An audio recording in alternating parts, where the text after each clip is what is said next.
존경하는 국민 여러분, 주호영 국회 부의장님과 선배 동료 의원 여러분, 한덕수 국무총리님과 국무위원 여러분, 국민의힘 부산 439 국회의원 김대식입니다. 대정부 질의에 앞서 국민 여러분께 먼저 사과의 말씀을 드립니다. 국민 여러분, 많이 놀라셨죠? 지난 2년 9개월 전 제20대 대통령 선거에서 국민 여러분께서 대통령이 탄핵된 정당이 내놓은 선출직 정치 입문자를 대통령으로 만들어 주셨습니다. 우리 당을 믿어 주신 것입니다. 하지만 우리는 그때의 국민적 열망을 지키지 못했습니다. 정말 죄송합니다. 여당 국회의원 한 사람으로서 정말 이 지금의 국정 혼란을 초래한 데 대해 깊이 사과의 말씀을 드립니다. 헌법 제77조 1항은 계엄에 대해 이렇게 규정하고 있습니다. 전시, 사변 또는 이에 준하는 국가 비상사태에 있어서 병력으로서 군사상에 필요해 응하거나 공공의 안녕 질서를 유지할 필요가 있을 때 법률이 정하는 바에 따라 계엄을 선포할 수 있다. 계엄을 병력 동원을 통해 국민의 기본권과 국가기관의 기능을 강제적으로 제한하는 조치입니다. 그러나 국민 대다수는 이번에 비상계엄 선포를 공감하지 않으십니다. 이에 대해 정부 여당의 책임을 통감하며 다시 한번 국민 여러분께 사죄의 말씀을 드립니다. 현재 우리나라가 직면한 가장 심각한 위험은 정치권의 극단적 대립과 지속적인 물가 상승, 그리고 이로 인해 민생의 어려움입니다. 오늘날의 국가적 혼란으로 국민 여러분께 이 모든 어려움들을 풀어드리지 못한 채 큰 불평과 혼란을 얹어드린 점, 정부 여당의 한 사람으로서 진심으로 안타깝게 생각합니다. 이번 비상계엄에 대해서는 검찰과 경찰 그리고 공수처가 조직의 명운을 걸고 수사를 하고 있습니다. 지금은 결과를 지켜볼 때라 생각합니다. 아울러 비상계엄에 가담한 책임자에 대해서는 질서 있는 대전이 있도록 국회도 엄중하게 지켜보고 있습니다. 그동안 국민 눈높이에 만지 않았던 부분에 대해서 이루 말할 수 없는 참담한 심정을 가지고 있습니다. 그럼에도 불구하고 정치인의 한 사람으로서 저는 미래를 걱정하고 또 미래를 대비해야 한다고 생각합니다. 미래를 예상하는 법을 만들고 예산을 구성하는 기관인 국회의원으로 한 사람으로서 민생을 챙기도록 하겠습니다. 제가 오늘 이 이야기를 안 하려고 했는데 제가 이야기를 하겠습니다. 오늘 이 자리에 서서 보니까 우리 국무위원들 국가와 국민을 위해서 엄청나게 노력을 하고 합니까? 이분들이 내란의 의향이 있습니까? 내란의 꿈을 꾼 사람이 있습니까? 저는 한 분도 없다고 생각을 합니다. 우리가 여기서 인민재판식으로 이래서 되겠습니까? 내 민주당에게 고백합니다. 이래서 되겠냐고요?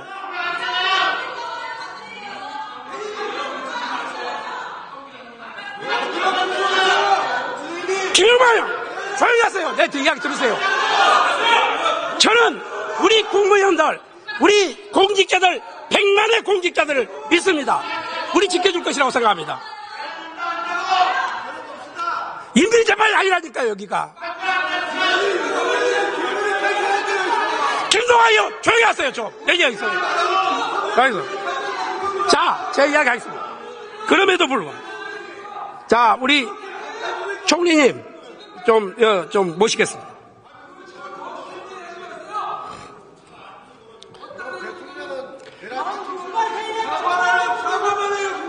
이강희 의원님, 제가 이야기했습니다. 조금 계세요. 제가 그만큼 전영기 의원님, 제가 그만큼 사과했어요. 조금 계세요. 총리님, 그때 우리 국민의힘 당사에서 한동훈 대표와 우리 총리님이 하신 것은 이게 당정협의회죠? 당정간담회죠? 당정협의를 앞으로 좀 더 강화하자. 그 전날 대통령께서 본인의 임기를 포함해서 정상화 방안은 우리 여당에게 맡기고 내각은 이러한 여러 가지 어려움에 처해 있는 우리 국정을 제대로 안정화시켜달라. 거기에 잘 협력해라 하는 말씀이죠. 어떻게 우리가 헌법이나 법률에 위반되는 그러한 일을 할 수 있겠습니까? 그거는 불가능한 얘기입니다. 저도 예, 총님하고 동감합니다. 거기에 대해서는 예. 당에서도 바로 해명을 했고 저희 정부로서도 해명을 했습니다. 총리님. 그런 일은 결코 예. 없습니다. 저도 총님 생각하고 같고요. 총님, 아까 우리 존경하는 박병계 의원님께서 여러 가지 지적을 하셨는데 답답한 면이 있으실 건데 지금 그때 못하신 말씀 좀 한번 해주시죠. 네, 지금 우리 내각은 국정을 안정시키는 것이 최고의 목표입니다. 그리고 그 일을 하는 데 있어서는 물론 1차적으로 정부와 여당 간의 긴밀한 협조도 필요하지만 저는 야당과도 적극적으로 이러한 문제를 협의를 해야 된다고 생각합니다.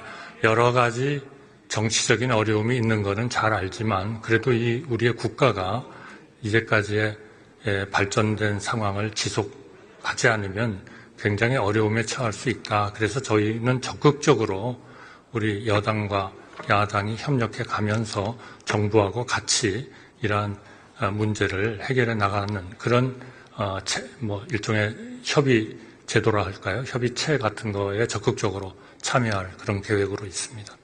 네, 그렇게 좀 해주시고요. 지금 우리 대한민국 국민 여러분들의 그 가장 시급한 문제가 저는 먹고 사는 문제다 이렇게 생각합니다. 정치적 문제로 인해서 경제적 이 불확실성이 확대되면서 기업들의 그 투자 계획이라든지 이런 것이 소상공인의 자영업자 또 이런 그 한계 상황에 지금 내몰리고 있습니다. 그리고 환율 급증하고 있죠. 연말 소비 특수로 사라지고 있죠. 민간 경제의 활력은 급격히 이렇게 떨어지고 있다고 생각을 합니다. 총리님께서 이러한 경제 위기 상황에 대해서 정부가 준비한 비상 계획이 있습니까? 아니면 있으면 구체적인 방안이 있으면 좀 설명을 해 주시죠. 최근 상황으로 우리 경제의 불확실성이 상당히 커진 건 사실입니다. 정부로서는 그러한 경제 상황을 엄중히 인식을 하고 있습니다. 비상경제 대응 체계를 강화를 해가지고 금융과 외환 시장 안정, 대외 신인도 관리, 또 미 신정부 출범에 따른 대외 불확실성에 대응하고 아까 방금 말씀하신 자영업자, 소상공인들의 취약계층에 대한 민생 안정의 총력을 경주하고 있습니다. 그것을 위해서 경제부총리 중심으로 지금 F4 회의라는 한국은행, 우리 금융위원장, 경제부총리 이렇게 모여서 매일 지금 24시간 경제금융 상황을 모니터링을 하고 있습니다. 그리고 주요국의 재무장관, 대사, 신용평가사, 해외 투자에 대한 IR 등을 통해서 우리 경제 상황과 정부 대응을 국제사회에 적극 전파하고 있다 하는 말씀을 드리겠습니다. 하여튼 취약계층 민생 안정에 총력 대응을 하겠습니다.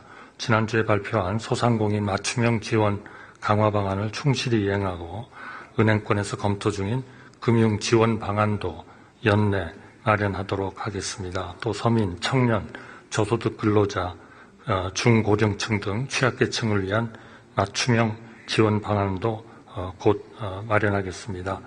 국회에도 정치 상황이 경제에 미치는 부정적 영향이 최소화될 수 있도록 경제 민생과 직결된 법안의 조속한 처리를 간곡히 요청드립니다. 예, 우리 총리님께서 그런 계획들을 우리 국무위원님들과 차근차근 실행해서 우리 국민들이 안정할 수 있도록 좀 대처를 해 주시기를 부탁을 드립니다. 네, 그렇게 하겠습니다. 또한 그 12월 9일 날 여당이 제안한 여야정 협의체 구성에 대해서 묻겠습니다. 우리 최상목 경제부총리 겸 기획재정부 장관님께서 정부도 적극적으로 참여하겠다 하는 의사를 밝히셨습니다.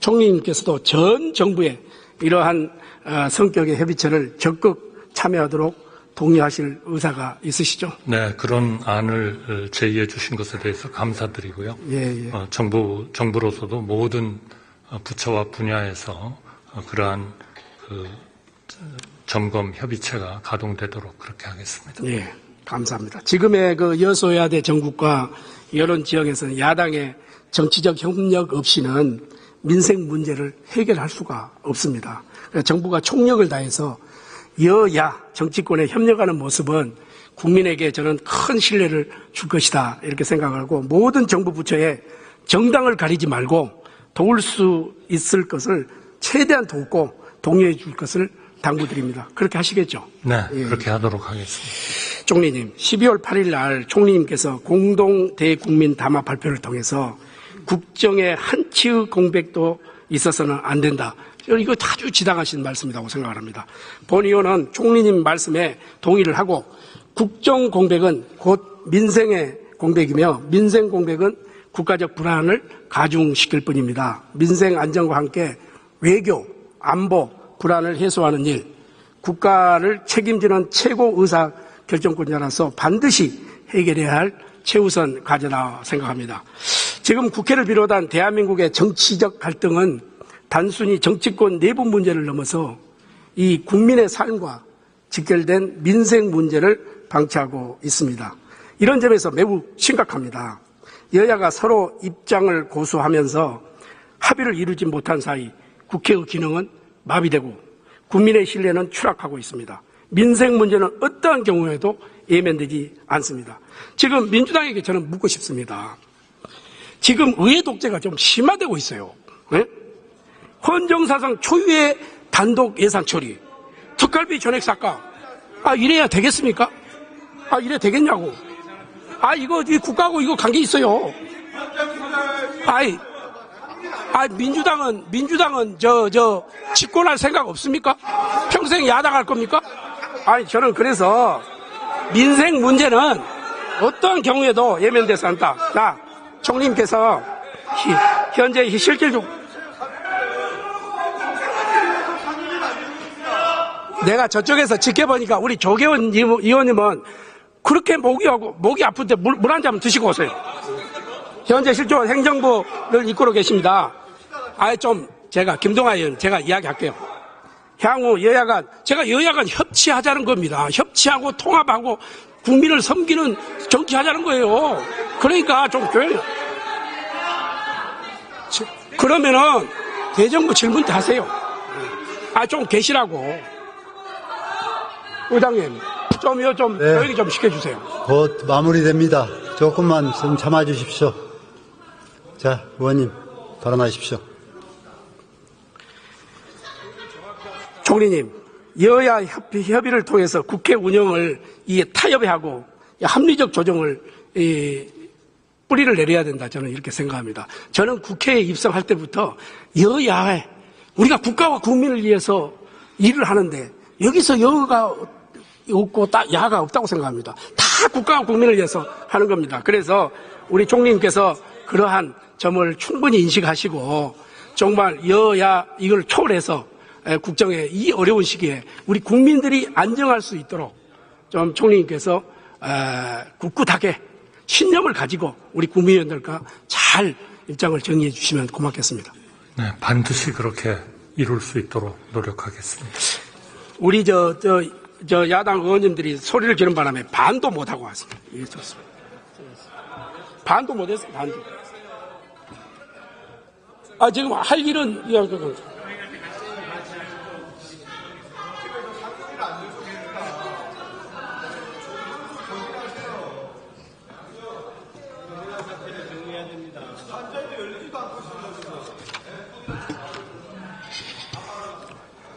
존경하는 국민 여러분, 그리고 의원식 국회의장님, 부의장님, 선배 동료 의원 여러분, 아무리 정치가 혼란해도 국민의 민생이 방치되어서는 안 됩니다. 공백 없는 국정 안정을 위해 함께 노력합시다.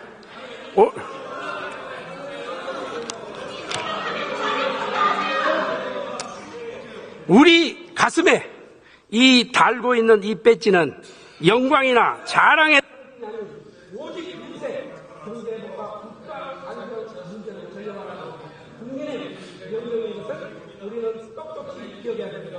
우리 모두 대한민국 300명의 시골입니다. 국민 여러분, 다시 한번 이 국정 혼란에 데 진심으로 무한한 책임감으로 질서 있게 마무리하는 책임 정치의 모습을 보여드리겠습니다. 끝까지 정치해 주셔서 감사합니다.